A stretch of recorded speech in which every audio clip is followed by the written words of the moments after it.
सपनों को साकार करने का पहला कदम है खुद पर विश्वास करना। हेलो गाइस, मैं नितेश और आप देख रहे हैं शिक्षक नितेश। महज 24 साल की उम्र का एक लड़का हाई स्कूल टीचर कैसे बना? जी हाँ, मैं बात कर रहा हूँ अपने ही बारे में। मैंने 24 साल की उम्र में यह सफलता कैसे हासिल की, आप लोगों के साथ यही सफर साझा करने आया। मैंने कौन-कौन सी किताबें पढ़ी, कौन-कौन सा मॉक्स लगाया, कितने घंटे पढ़े, मैं इन सारे सवालों का जवाब दूँगा। लेकिन इस वीडियो में नहीं, अगले वीडियो में। मैं इस वीडियो में आप लोगों के साथ अपना यह सफ़र साझा करने आया हूँ। तो आप लोगों से यही उम्मीद है, आप लोग मेरे इस सफ़र में साथ देंगे। मैं रितेश कुमार गोस्वामी झारखंड गोड्डा का रहने वाला हूँ।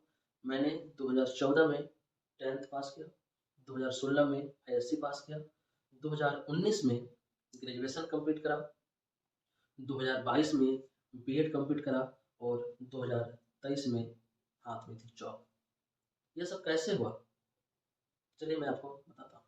2016 में आईएससी कंप्लीट करने के बाद मैं पटना चला गया जनरल कंपटीशन की तैयारी करने के लिए। जनरल कंपटीशन में क्या? तो वो था एसएससी।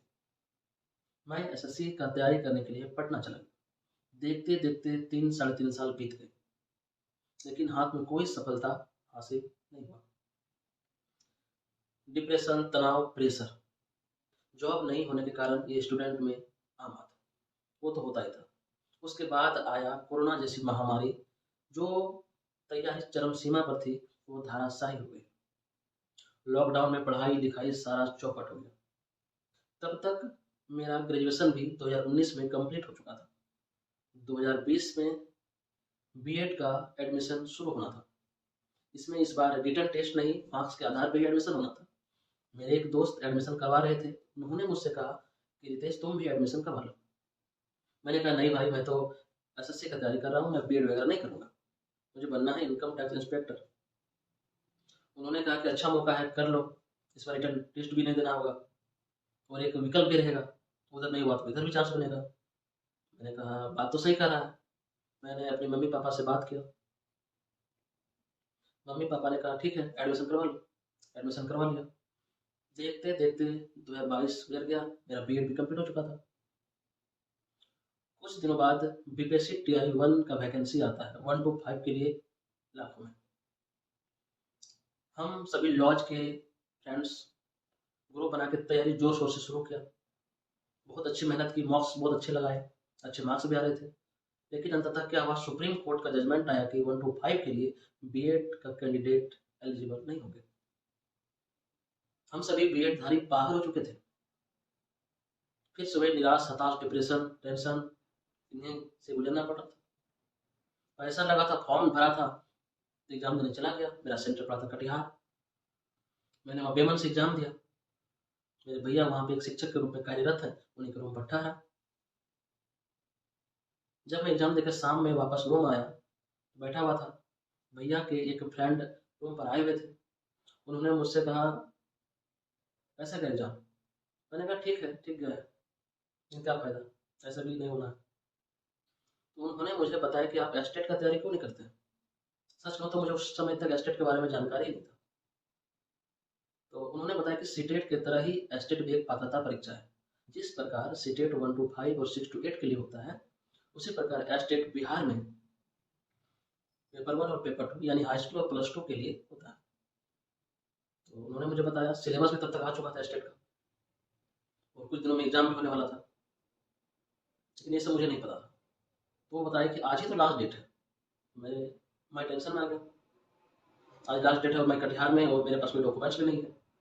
आनंद फानंद में मैं गोड्डा फ़ोन किया अपने पंकज भैया के पास और उसे सारी समस्याओं से अवगत कराया कि ऐसी-ऐसी बात है।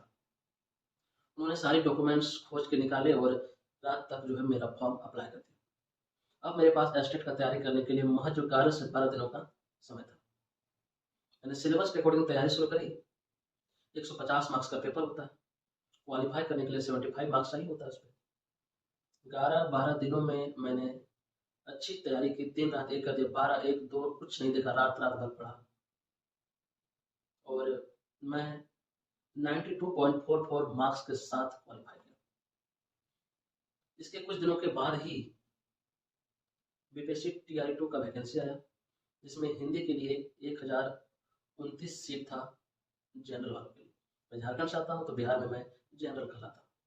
इसीलिए ओवरऑल तो 4400 कुछ सीट था, लेकिन झारखंड वासी या उत्तर प्रदेश यानी जनरल के लिए 1029 सीट था। अंदर से डर भी लग रहा था कि जनरल से फाइट करना है, 1000 ही सीट है, सिलेक्शन होगा या नहीं होगा। जो मेरे लॉज में सीनियर रहते थे उनसे पूछता था क्या भैया इस बार हो जाएगा, वो मोटिवेट करते थे, एक सीट भी रहेगा तो तुम्हारा होगा, वो जाना जाती थी। इसीलिए अपने ज़िंदगी में, अपने लाइफ में एक ऐसा इंसान रखो जो आपको मोटिवेट करे। और एक भैया थे जो मुझसे हमेशा कहा करते थे, कम सोने से कोई इंसान मर नहीं जाता है।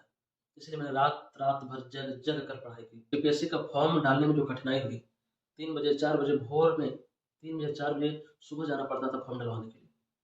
क्यों? क्योंकि वेबसाइट ही नहीं खुलता था। शाम में जाता था, 8 9 10 11 बज गया, पता नहीं चलता था, फॉर्म ही सबमिट नहीं होता था। पहले तो फॉर्म सबमिट करने में मशक्कत करना पड़ा। जब सबमिट हो गया तो मैंने तैयारी करने का सोचा। अब मेरे मन में दुविधा थी कि तैयारी भागलपुर जाके करूँ या फिर पटना ही चला जाऊँ। ये सोच ही रहा था, तो मेरे मन में एक ख्याल आया कि मेरा भी एक दोस्त है, उसका भी हिंदी ऑनर्स है, उससे ज़रा बात किया जाए। उससे बात करी तो उसने बोला कि तैयारी करने के लिए मैं आऊँगा, लेकिन अगले महीने से। तो मैं फिर से सोच में पड़ गया कि पटना जाऊँ कि भागलपुर जाऊँ, लेकिन वो शाम में भी कॉल की और कहे कि मैं कल से ही आ रहा हूँ। तो मुझे बहुत ही खुशी हुई, बोला चलो भाई तैयारी शुरू हो जाएगा। वो सुबह दूसरे दिन आए, अपने दोस्त को भी साथ में लेकर आए, और लॉज में भी 1-2 स्टूडेंट थे हिंदी के, तो हम कुल 5 लोगों ने मिलकर तैयारी शुरू करी। सुबह 6 से लेकर के दोपहर के 12 साढ़े 12 बजे तक, फिर खाना वगैरह खा के 1 डेढ़ बजे से लेकर शाम के 6 बजे तक, फिर चाय वगैरह पी, फिर 7 बजे से 9 साढ़े 9 बजे तक, फिर खाना वाना खाया, फिर 2 ढाई 3 बजे तक। ये हम लोगों का तैयारी का रूटीन था। काफ़ी मेहनत करी हम पाँचों ने। मेरा सेंटर दिया गया था मुजफ्फरपुर। मैं गया मुजफ्फरपुर एग्ज़ाम देने। मैं सेंटर पहुँचा, रूम में बैठा, वहाँ हमारी सीट मिली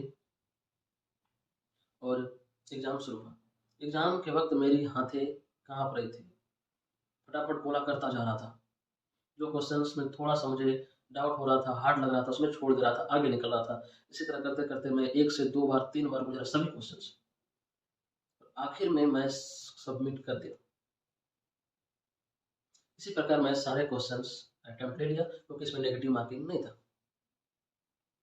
एग्ज़ाम सेंटर से बाहर निकला, मेरे मन में चल रहा था मेरा होगा नहीं होगा, काफ़ी तनाव से गुजर रहा था।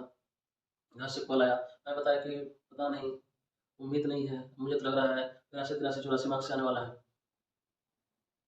मैं टोटो से एग्ज़ाम सेंटर गया था, लेकिन एग्ज़ाम सेंटर से मैं रूम जो उठाने के लिए लिया था, वहाँ तक पैदल गया हूँ। फिर जो सिलसिला होता है यूट्यूब से आंसर मिलाने का, तो मिलाता था, 86-87 यही एवरेज बनता था। तो मुझे लग रहा था मेरा नहीं होगा।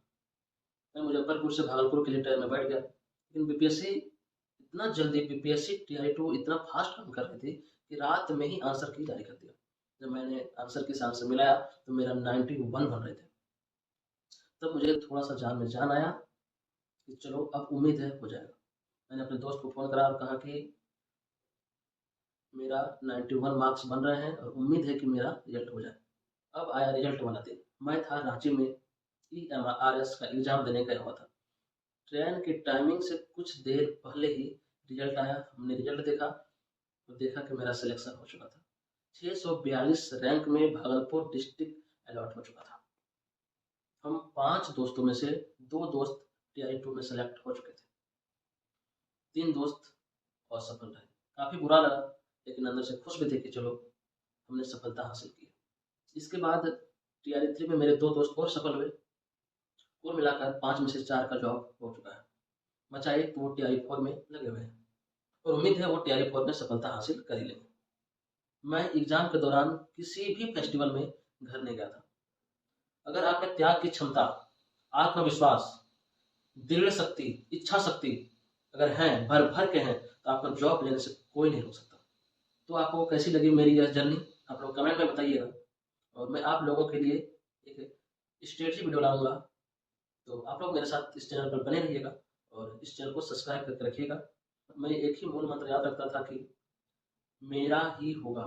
यही मेरा मूल मंत्र था, मेरा ही होगा।